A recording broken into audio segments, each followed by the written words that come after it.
নমস্কাৰ বন্ধু বান্ধৱসকল, আপোনালোক সকলোকে পুনৰ স্বাগতম জনাইছোঁ Assam job news story YouTube চেনেলত মই এটা জব ইনফৰ্মেটিভ ভিডিঅ'লৈ। তো বন্ধু বান্ধৱসকল, পুনৰ আপোনালোকৰ বাবে ভাল খবৰ আহি পৰিছে। পুনৰ কিছুমান পদৰ কাৰণে ভেকেঞ্চিৰ নটিফিকেশ্যন প্ৰকাশ কৰা হৈছে। তো আপোনালোকক এইটো ভিডিঅ'ৰ যোগেদি ভেকেঞ্চিসমূহ সম্পূৰ্ণ তথ্যখিনি জনাই দিম যে ভেকেঞ্চিবিলাক কোনটো ডিপাৰ্টমেণ্টৰ পৰা প্ৰকাশ কৰা হৈছে, কি পোষ্টৰ ভেকেঞ্চি আছে, কোনটো পোষ্টত এপ্লাই কৰিবলৈ হ'লে আপোনালোকৰ শিক্ষাগত অৰ্হতা কি লাগিব, ইলিজিবিলিটি ক্ৰাইটেৰিয়া কি থাকিব, দৰমহা কিমান দিয়া হ'ব, সম্পূৰ্ণ তথ্য আপোনালোকক এইটো ভিডিঅ'ৰ যোগেদি জনাই দিম। যদি আপোনালোকৰ অৰ্হতা বনে, যদি আপোনালোকে এলিজিবল হয়, আপোনালোকে পোষ্টসমূহত এপ্লাই কৰিব পাৰিব।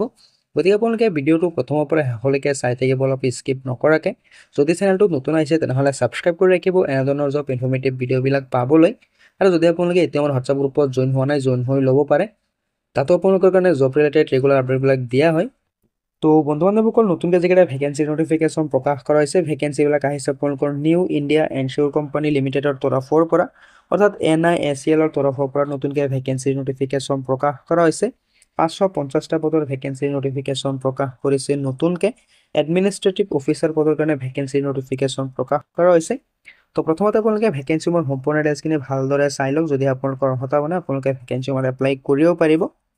তো NISCLৰ তৰফৰ পৰা যিকেইটা ভেকেঞ্চিৰ নটিফিকেশ্যন প্ৰকাশ কৰা হৈছে, তাৰে প্ৰথমটো ভেকেঞ্চি আপোনালোকে চাব পাৰে যে ৰিক্স ইঞ্জিনিয়াৰ পদৰ কাৰণে 50টা পদৰ ভেকেঞ্চিৰ নটিফিকেশ্যন প্ৰকাশ কৰা হৈছে। ভেকেঞ্চিৰ মতে আপোনালোকে ইঞ্জিনিয়াৰিঙত গ্ৰেজুৱেশ্যন ডিগ্ৰী কমপ্লিট কৰা হ'ব লাগিব, অৰ্থাৎ আপোনালোকে ইঞ্জিনিয়াৰিং ডিগ্ৰী কমপ্লিট কৰিলেহে ভেকেঞ্চিৰ মতে এপ্লাই কৰিব পাৰিব। তো 2 নম্বৰত আপোনালোকে চাব পাৰে যে অট'মোবাইল ইঞ্জিনিয়াৰিঙৰ কাৰণে আছে 72টা পদৰ ভেকেঞ্চি। তো এই ভেকেঞ্চিবোৰত আপোনালোকে BE নাইবা BTech ডিগ্ৰী কমপ্লিট কৰা হ'ব লাগিব। BE, BTech, ME বা MTech ডিগ্ৰী কমপ্লিট কৰিলেহে আপোনালোকে ভেকেঞ্চিসমূহৰ কাৰণে ইলিজিবল হয়, অৰ্থাৎ আপোনালোকে অট'মোবাইলত BE বা BTech ডিগ্ৰী কমপ্লিট কৰিলে ভেকেঞ্চিসমূহত এপ্লাই কৰিব পাৰিব। 3 নম্বৰত আপোনালোকে চাব পাৰে যে লিগেল স্পেচিয়েলিষ্টৰ কাৰণে আছে 50টা পদৰ ভেকেঞ্চি। এই ভেকেঞ্চিসমূহত আপোনালোকে গ্ৰেজুৱেশ্যন নাইবা পোষ্ট গ্ৰেজুৱেশ্যন ডিগ্ৰী কমপ্লিট কৰিলে এপ্লাই কৰিব পাৰিব, অৰ্থাৎ আৰ্টছ, ছায়েন্স, কমাৰ্চ যিকোনো ষ্ট্ৰীমৰ পৰা যদি আপোনালোকে গ্ৰেজুৱেশ্যন নাইবা পোষ্ট গ্ৰেজুৱেশ্যন ডিগ্ৰী কমপ্লিট কৰিছে, তেনেহ'লে আপোনালোকে লিগেল স্পেচিয়েলিষ্ট পদৰ কাৰণে আপোনালোকে ইলিজিবল হয়। তো যদি আপোনালোকে ইণ্টাৰেষ্টেড হয়, যদি আপোনালোকৰ অৰ্হতা আপোনালোকে ভেকেঞ্চিসমূহত এপ্লাই কৰিব পাৰিব। তো 4 নম্বৰত আপোনালোকে চাব পাৰে যে একাউণ্টছ স্পেচিয়েলিষ্টৰ কাৰণে ভেকেঞ্চি নটিফিকেশ্যন প্ৰকাশ কৰা হৈছে 25টা পদৰ। তো শিক্ষাগত অৰ্হতাটো আপোনালোকে চাব পাৰে যে চাৰ্টাৰ্ড একাউণ্টেণ্টত আপোনালোকৰ ডিগ্ৰী কমপ্লিট কৰা হ'ব লাগিব। যদি আপোনালোকে চাৰ্টাৰ্ড একাউণ্টেণ্ট নাইবা আপোনালোকে যদি মেনেজমেণ্ট একাউণ্টেণ্টৰ ডিগ্ৰী কমপ্লিট কৰিছে, তেনেহ'লে কিন্তু আপোনালোকে ভেকেঞ্চিসমূহৰ কাৰণে ইলিজিবল হয়। তো যদি আপোনালোকে ইণ্টাৰেষ্টেড হয়, যদি আপোনালোকৰ অৰ্হতা বনে, আপোনালোকে ভেকেঞ্চিসমূহত এপ্লাই কৰি ল'ব পাৰিব। 5 নম্বৰত আপোনালোকে চাব পাৰে যে AO হেল্থৰ কাৰণে 50টা পদৰ ভেকেঞ্চিৰ নটিফিকেশ্যন প্ৰকাশ কৰা হৈছে। এই ভেকেঞ্চিবিলাকত এপ্লাই কৰিবলৈ হ'লে আপোনালোকে শিক্ষাগত অৰ্হতাটো চাব পাৰে যে MBBS, MD, MS বা PG মেডিকেল ডিগ্ৰী কমপ্লিট কৰা নাইবা BDS বা MDS ডিগ্ৰী কমপ্লিট কৰা প্ৰাৰ্থীসকলে ভেকেঞ্চিসমূহৰ কাৰণে ইলিজিবল হয়, অৰ্থাৎ মেডিকেল ফিল্ডৰ লগত জড়িত ডিগ্ৰী কমপ্লিট কৰিলে আপোনালোকে ভেকেঞ্চিসমূহত এপ্লাই কৰিব পাৰিব। আপোনালোকে চাব পাৰে যে BA, MS, BH, MS degree complete কৰিলে কিন্তু আপোনালোকে ভেকেঞ্চিসমূহৰ কাৰণে ইলিজিবল হ'ব, আপোনালোকে ভেকেঞ্চিসমূহত এপ্লাই কৰিব পাৰিব। তো যদি আপোনালোকৰ অৰ্হতা বনে, যদি আপোনালোকে ইণ্টাৰেষ্টেড হয়, আপোনালোকে নিজৰ শিক্ষাগত অৰ্হতা অনুযায়ী পোষ্টসমূহত এপ্লাই কৰি ল'ব পাৰে। তো 6 নম্বৰত আপোনালোকে চাব পাৰে যে IT স্পেচিয়েলিষ্টৰ কাৰণে আছে 25টা পদৰ ভেকেঞ্চি। ইয়াত আপোনালোকে BE, BTech নাইবা কম্পিউটাৰ ছায়েন্সত ডিগ্ৰী কমপ্লিট কৰিলে ভেকেঞ্চিসমূহত এপ্লাই কৰিব পাৰিব। 7 নম্বৰত আপোনালোকে চাব পাৰে যে বিজনেছ এনালাইটিকৰ কাৰণে আছে 72টা পদৰ ভেকেঞ্চি। ভেকেঞ্চিসমূহত আপোনালোকে বেচেলৰ নাইবা মাষ্টাৰ ডিগ্ৰী কমপ্লিট কৰা হ'ব লাগিব। ষ্টেটিষ্টিক্স, মেথামেটিক্স নাইবা আপোনালোকে চাব পাৰে যে একুৰেচিয়েল ছায়েন্স, ডাটা ছায়েন্স আদিত আপোনালোকে ডিগ্ৰী কমপ্লিট কৰা হ'ব লাগিব। তো যদি আপোনালোকে ইণ্টাৰেষ্টেড হয়, যদি আপোনালোকৰ অৰ্হতা আপোনালোকে নিজৰ শিক্ষাগত অৰ্হতা অনুযায়ী আপোনালোকে পোষ্টসমূহত এপ্লাই কৰিব পাৰে, যিহেতু বেলেগ বেলেগ পোষ্টৰ ভেকেঞ্চিৰ নটিফিকেশ্যন প্ৰকাশ কৰা হৈছে। তো কোম্পানী ছেক্ৰেটাৰী পদৰ কাৰণে আপোনালোকে চাব পাৰে যে 2টা পদৰ ভেকেঞ্চিৰ নটিফিকেশ্যন প্ৰকাশ কৰিছে। ভেকেঞ্চিসমূহত এপ্লাই কৰিবলৈ হ'লে আপোনালোকে শিক্ষাগত অৰ্হতাটো চাব পাৰে যে গ্ৰেজুৱেশ্যন ডিগ্ৰী বা পোষ্ট গ্ৰেজুৱেশ্যন ডিগ্ৰী কমপ্লিট কৰা হ'ব লাগিব।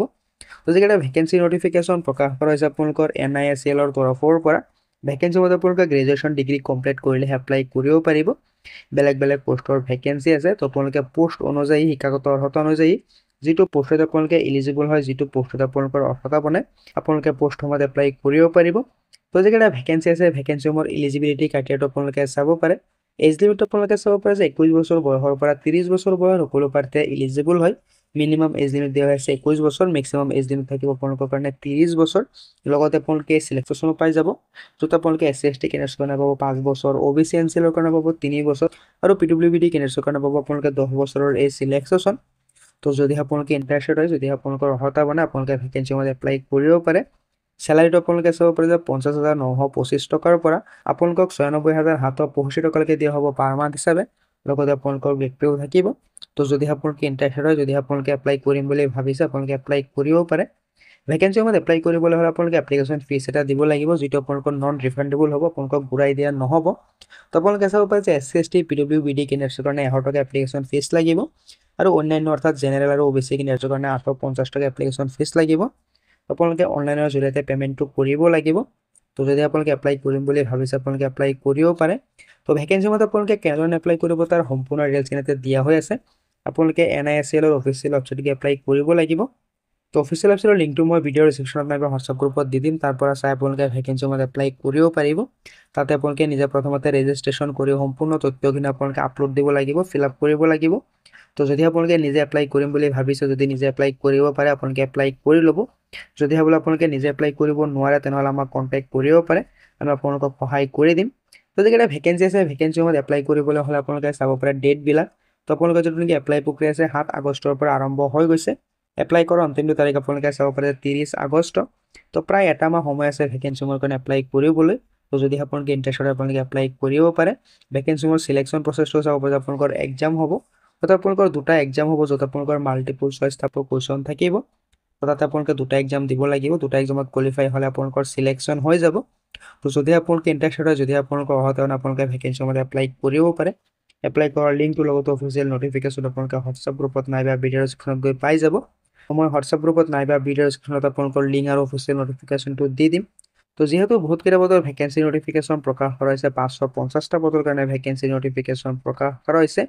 আপোনালোকৰ কাৰণে নিউ ইণ্ডিয়া ইনচিয়ৰ কোম্পানী লিমিটেডৰ তৰফৰ পৰা এডমিনিষ্ট্ৰেটিভ অফিচাৰ পদৰ ভেকেঞ্চি আছে।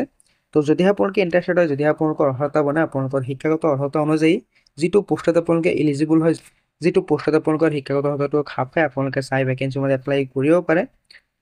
21 বছৰ বয়সৰ পৰা 30 বছৰ বয়স সকলো প্ৰাৰ্থীয়ে ভেকেঞ্চি মতে এপ্লাই কৰিব পাৰিব। লগতে আপোনালোকে চিলেকশ্যনো পাই যাব। চেলাৰিও যথেষ্ট ভাল পৰিমাণৰ চেলাৰি আপোনালোকক দিয়া হ'ব। 50,000 প্লাছ টকাৰ পৰা আপোনালোকক 96,000 টকালৈকে দিয়া হ'ব পাৰ মান্থ হিচাপে।